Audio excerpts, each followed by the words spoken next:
WLKD News Time, 8:31. And we wanted to bring in live the Jacksonville Zoo and Botanical Gardens president and CEO Jeff Ettling now, because you've got a big grand opening celebration that you got to host in about 15 minutes or so. But first of all, as you look behind you, what do you see here, Jeff? I tell you what, it really warms my heart. I mean, it's glad to see that our community is excited about the opening of the VyStar Skyscape and the J. Wayne and Delores Barr Weaver Manatee River. I mean, it's been a long haul for all of us. I couldn't be prouder of our team. It's been truly a collective effort to get here. And what a new day for the Jacksonville Zoo and Botanical Garden. 2 years of construction, but about 8 years of planning. Walk us through some of the peaks and valleys of that process. Yeah, so I've been here 4 years tomorrow, so this started well before I arrived on site, but a little thing called COVID got in the way of things, so it slowed down a bit, and we had to ramp back up shortly after that. But yeah, I mean, all good things come with a wait, and ours has been a little longer than we probably would have anticipated in 2017, but today's the proof in the pudding, so to speak. Are you expecting more international attention to the zoo? I know the zoo is up for like a 10 best zoos in the country award. Are you expecting more because of this exhibit?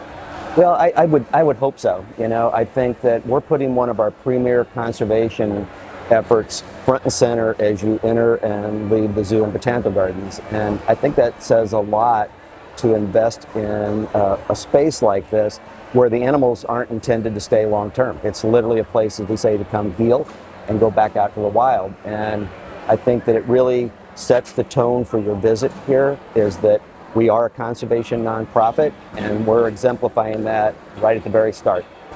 I've seen you quoted elsewhere as saying the exhibit is second, it's the care that's first. Yeah. So might there be days where I come and I don't see them?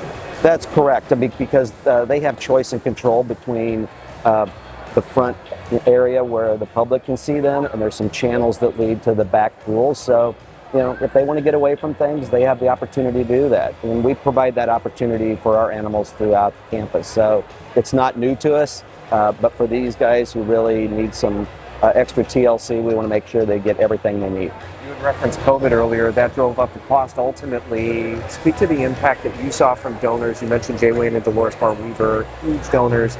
City coming with the final push toward the end, I know, but a lot of other people who have given hundreds and thousands and tens of thousands along. Right, and even probably a lot of the folks that are standing behind us here this morning, we even had people gave $5. We had a campaign, over the last year or so, and so every little bit counts, and so this is our community's zoo and botanical gardens, and we want them to be a part of everything that we're doing here.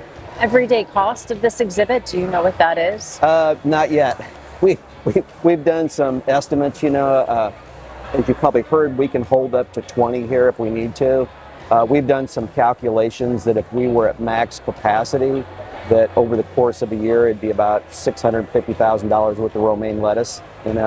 We did a calculation in our current exhibit across the tracks rehab facility that one day when we were at 5, which was max there, it cost more to feed those 5 manatees in one day than all the other animals in the zoo combined. So, yeah, who would have thought, right? Is there research done on tracking these animals so that, for example, you have Cullen, Francesco, and Alpine in here now? When you release them, will you know if it's Alpine, Cullen, and Francesco coming back if something happens? Yeah, they will. They put a tracker on them and we'll follow them as well. And there's individual identification factors on them as well. A lot of them have scarring from boat accidents and that. So they know who they're following once they go back out. It'll be interesting to see if any of them just want to come back. Yeah. Well, I don't have an injury. I'm just hanging out near the zoo. It was interesting when they opened the channel and let them out, man. They just, They did. They wanted to come right out there. I don't blame them. It's a tremendous space when you think of over 330,000 gallons. Probably makes us the largest, gallonage-wise facility in the state. We're the furthest north, obviously. So we're excited to be helping our partners. I know that a lot of them downstate are at max capacity right now. The 3 that we have here came from SeaWorld. They got them over the hump. Now they just need some time to gain some weight and recover, and I expect we'll be seeing more of those joining us here in the months to come. So it's an exciting day, to say the least. Soak it up. Enjoy it. That's right. It's worth it. It is going to be a great day. You've got to go MC up there, so we'll let you get on that. Thank you. Jeff. I appreciate it. Thank you. The Zoo Director, Thank you. President, and CEO Jeff Ettling on a historic day for the Jacksonville Zoo.